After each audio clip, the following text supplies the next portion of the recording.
Boa Porque eu tarde, andei... Carlos Eduardo Novaes. Você está aí em Pedro do Rio, Rio de Janeiro, Brasil. Eu sou José Inácio Werneck, estou aqui em Avon, Connecticut, Estados Unidos. Hoje é dia 6 de julho de 2024.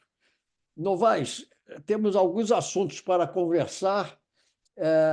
Eu gostaria de falar da caduquice do Joe Biden. Pois é, eu acho que você tem a palavra. Eu acho que mais importante do que qualquer outra coisa é esse estado de senilidade avançada do nosso candidato à presidência dos Estados Unidos, do Partido Democrata.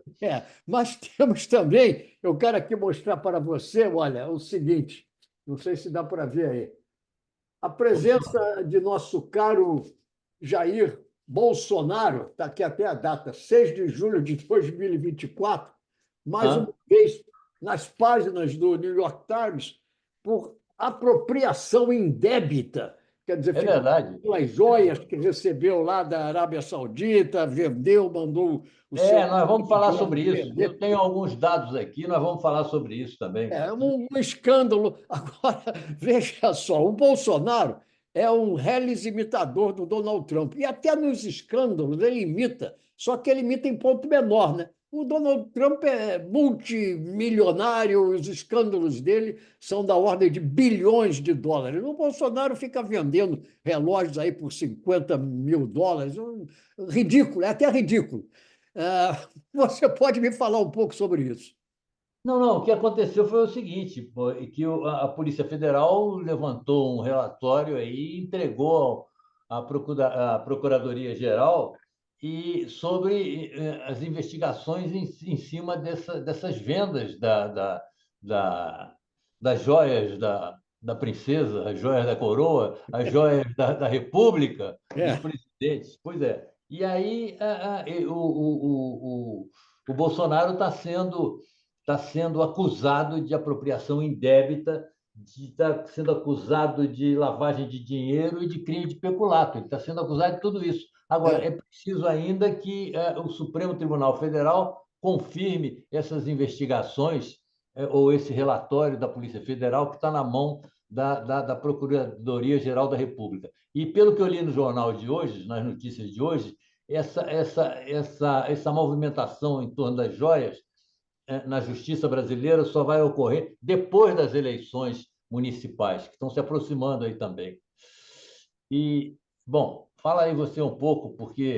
Falando de Supremo Tribunal, nós temos aí o Supremo Tribunal dos Estados Unidos, né, que nós conversamos sobre isso. Na semana passada nós não conversamos, mas já tínhamos conversado anteriormente sobre o fato de que, como estava previsto, né, primeiro eles ficaram empurrando o caso com a barriga e depois, por uma contagem de 6-3, praticamente declararam o Donald Trump imune, né, a processos judiciais.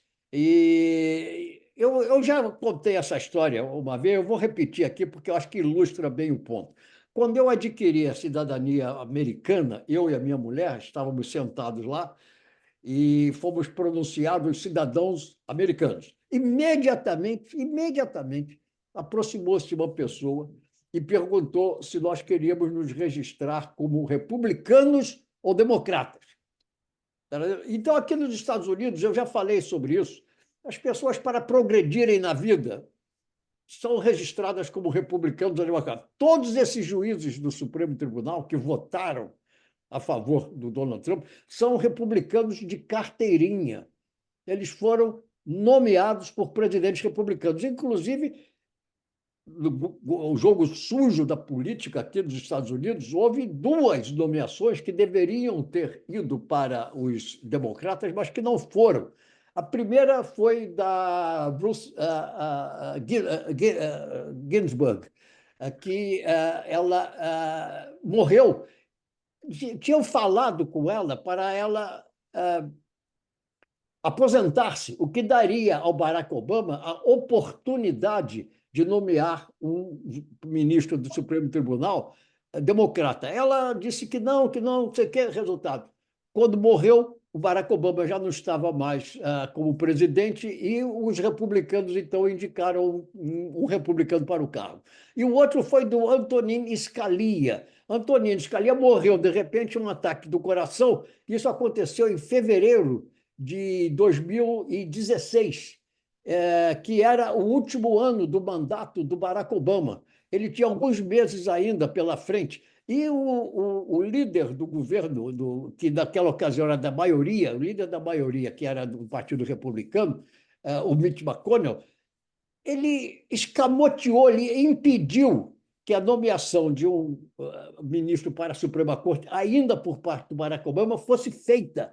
Então, ele foi protelando, protelando, protelando. Resultado, ele foi eleito Donald Trump, e o Donald Trump, então, botou mais um republicano. Então, nós temos 6 republicanos, a maioria seria ao contrário. 2 desses não seriam republicanos, então nós teríamos 4 republicanos e os 3 democratas que existem no momento passariam a ser 5. Então nós teríamos, no momento, 5-4 em favor do Partido Democrata e o Donald Trump não escaparia com essa imunidade como ele acaba de escapar. Mas isso são problemas que acontecem aqui nos Estados Unidos e temos agora uma situação em que a esperança que as pessoas podem ter é que o Joe Biden seja reeleito, para que o Donald Trump realmente seja posto na cadeia, porque o Donald Trump é um criminoso, é um vigarista. Isso é mais do que notório, sabido e documentado. Mas o nosso caro Joe Biden participou de um debate com o Donald Trump, foi um fracasso absoluto, o homem está caduco.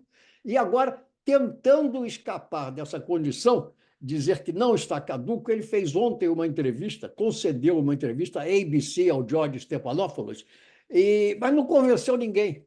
A um determinado ponto da entrevista, ele disse que só Deus descendo à terra e indo à Casa Branca o convenceria a não ser candidato agora em novembro. E um político do Partido Democrata comentou até, então será bom que Deus realmente descer à Casa Branca, porque o homem não se convence de maneira nenhuma. E quando o George Stephanopoulos perguntou a ele o que ele vai achar se realmente, como tudo indica, ele for derrotado pelo Donald Trump, ele disse, eu vou para casa com a consciência tranquila, porque eu cumpri o meu dever. Quer dizer, o problema não é a consciência tranquila dele, o problema é o destino do país que vai estar entregue a um maluco e vigarista que é o Donald Trump. É a situação que temos aqui no momento. Mas o que eu acho é o seguinte, eu acho algumas coisas aí, e que eu acho que a responsabilidade não é toda dele, porque todo mundo sabe que o Trump é tudo isso que você falou, e ninguém toma nenhuma providência, ou quando toma providência é para aliviar o lado dele.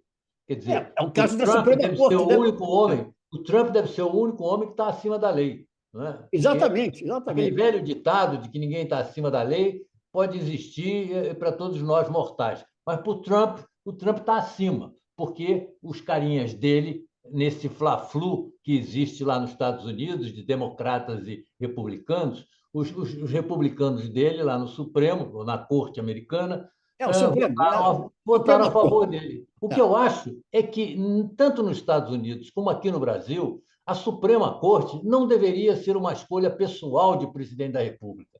Deveria Concordo. ser uma eleição, ou Não, deveria encontrar uma outra maneira de se apontar os favoritos ou indicar os cidadãos para ser do vai. Supremo. Aí outro ponto interessante.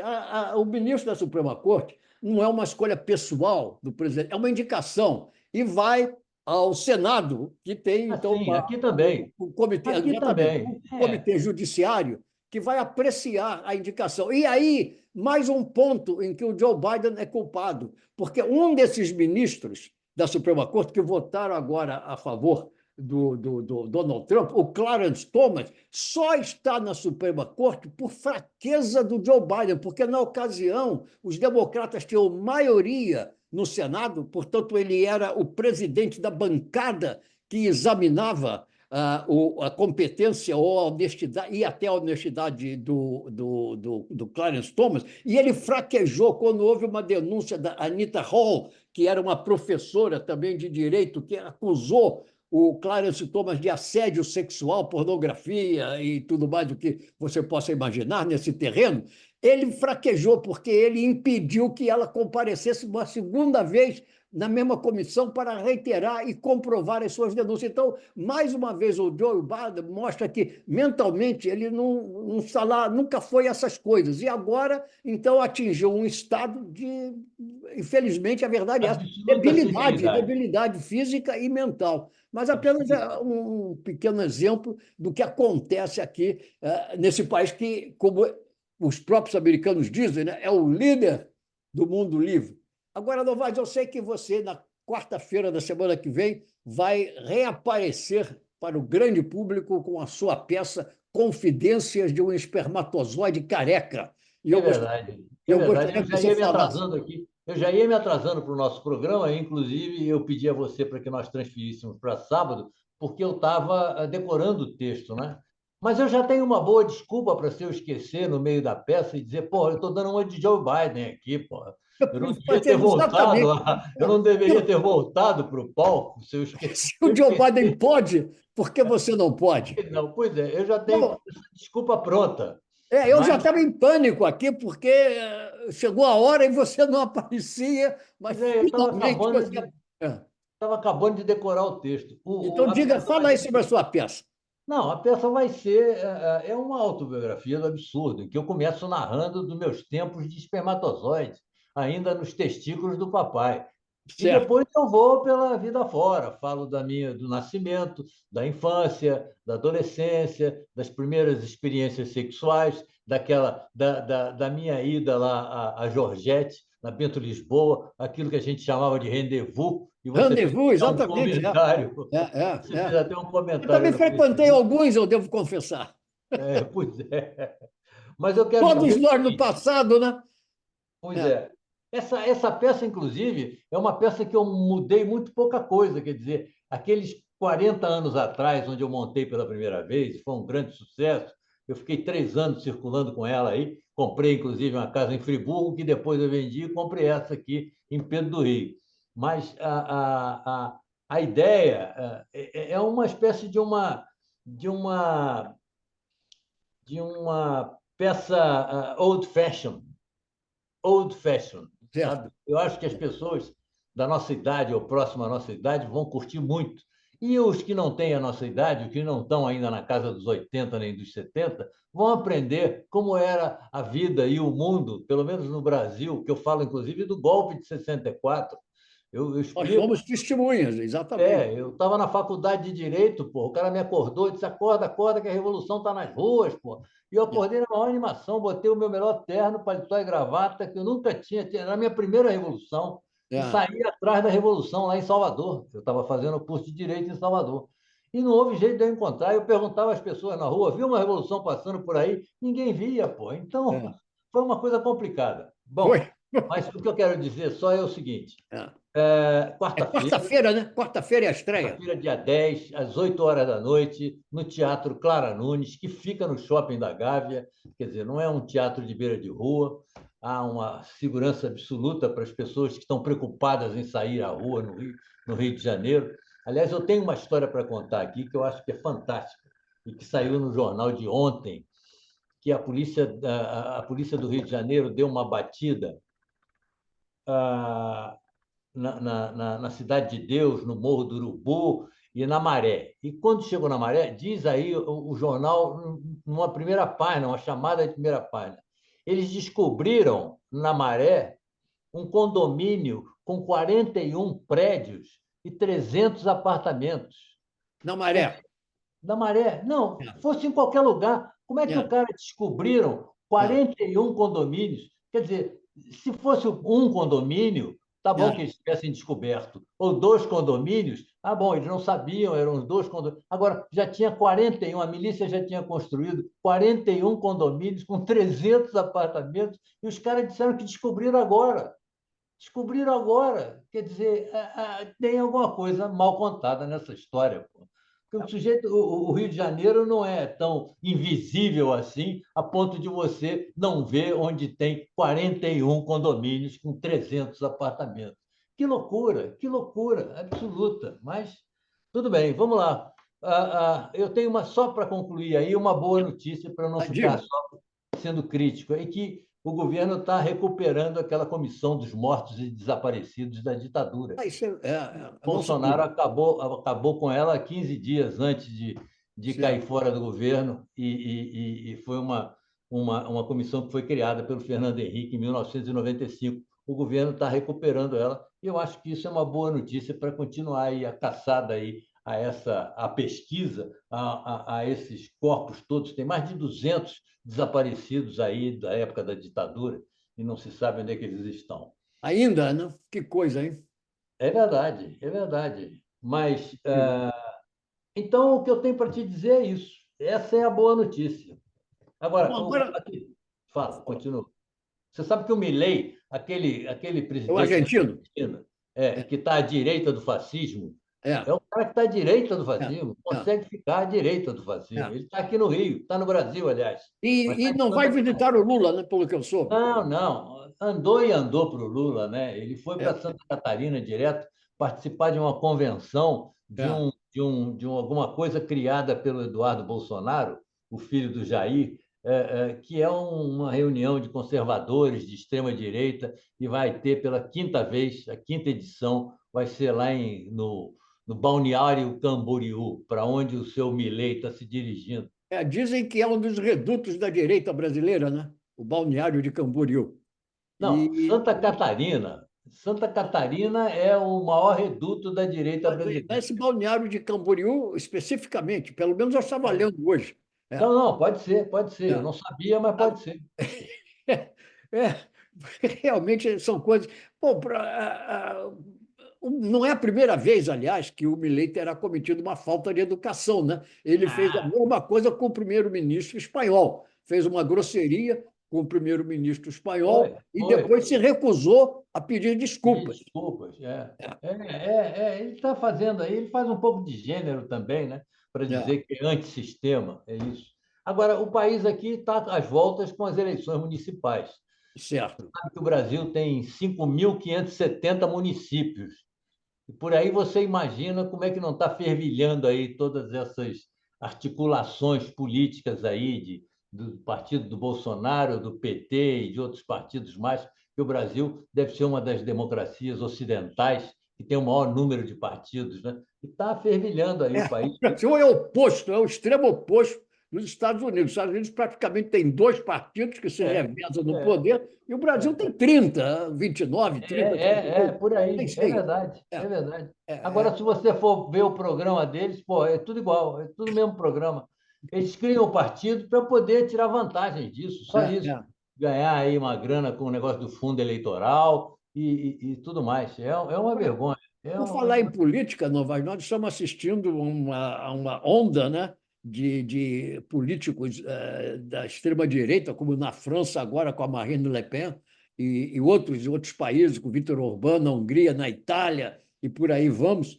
E a única boa notícia, recentemente, é a eleição Inglaterra. do candidato do Partido Trabalhista no Reino Unido, né, no No chamado Reino Reino Unido. Unido, o Keir Starmer, um homem com um nome estranho, que é um nome irlandês, né? Mas ele parece que é uma figura bastante moderada, vamos ver. É da esquerda, é um partido trabalhista, mas bastante moderado, e deverá contribuir para ver se recupera um pouco o Reino Unido depois da debacle que foi a saída do Reino Unido da Claro. União É. Europeia, né?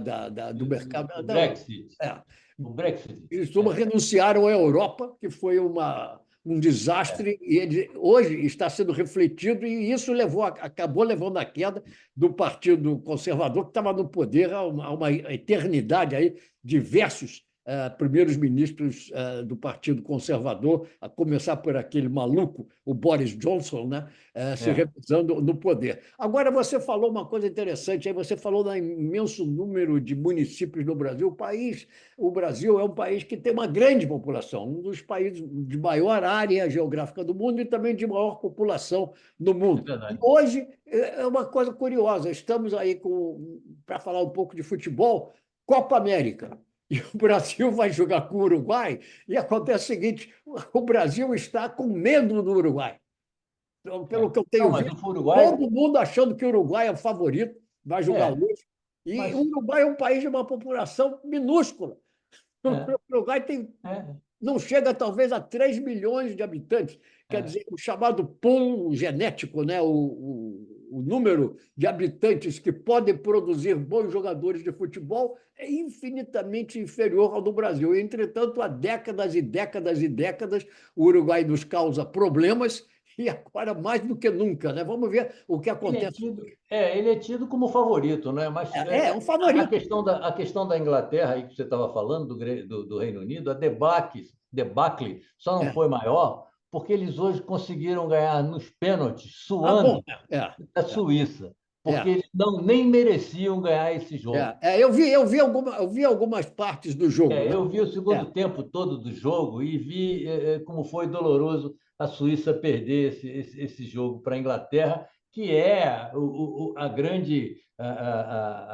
grande mercado de futebol do planeta, compra tudo quanto é jogador, paga os Premier salários mais League. altos, mas É. porra, não está jogando nada, absolutamente Não, não, nada. aliás, há anos, né? Há anos que a Inglaterra ganhou uma Copa do Mundo, que a minha mulher não me ouça, mas a Inglaterra ganhou uma Copa do Mundo de 66, 1966. 66, eu estava lá, Eu estava lá, eu 1966, estava lá também. pensando, porque em 1965 eu também estive acompanhando a seleção brasileira numa excursão que fez pela Europa, e a Inglaterra ganhou aquela Copa do Mundo, na verdade, essa ganhou no apito, né? De lá para cá ela Foi. não conseguiu ganhar mais nada, né? Até hoje se discute aquele gol, né, contra a Alemanha na final. Não, ficou provado, né? Ficou provado por computador E a depois. bola não entrou, Na né? ocasião não havia VAR, não havia Computador. nada, né? E é uma história interessante que o Bandeirinha era da União Soviética. E o adversário da Inglaterra era a Alemanha Ocidental, na época, que tinha combatido a União Soviética na guerra, havia uma inimizade muito grande. E o Berbatov, acho que era o nome dele. E acontece o seguinte: eu estava lá com esse jogo, eu estava assistindo esse jogo com o Janusz Lengel, um grande jornalista brasileiro. Húngaro, né? Hein? Húngaro. O Janusz Nascido Langer. na Hungria, emigrou para o Brasil, foi Isso. jornalista no Brasil. Naturalizou-se. É. Grande figura, grande figura. E imediatamente, quando o George Hurst chutou, a bola bateu na trave e bateu no chão, ele correu para o meio do campo, que é a indicação de que era gol, na opinião dele. Hoje, os computadores provam que a bola não entrou e as pessoas ficam especulando se era má vontade que ele tinha é, com a Alemanha Ocidental, ainda por causa da guerra, que naquela ocasião era recente, né? Mas não havia VAR. Agora acontece que há VAR. E há muita discussão sobre VAR. Uma coisa eu vou dizer: o Brasil pode ganhar do Uruguai, pode perder do Uruguai, não sei. Mas outro dia, no jogo com a Colômbia, o Brasil teve um pênalti que deveria ter sido marcado e não foi, porque mostrou na repetição claramente que o Vinícius Júnior foi calçado por trás dentro da área. Então, o tipo da falta é que automaticamente fora da área o juiz dá. Quando é dentro da área, ele já não deu tal. Aí o VAR consultou, ficou lá, mostrou diversas vezes e acabaram deixando passar, mas na realidade foi pênalti. Mas não sei o que vai acontecer com o Brasil. O fato é que eu acho que hoje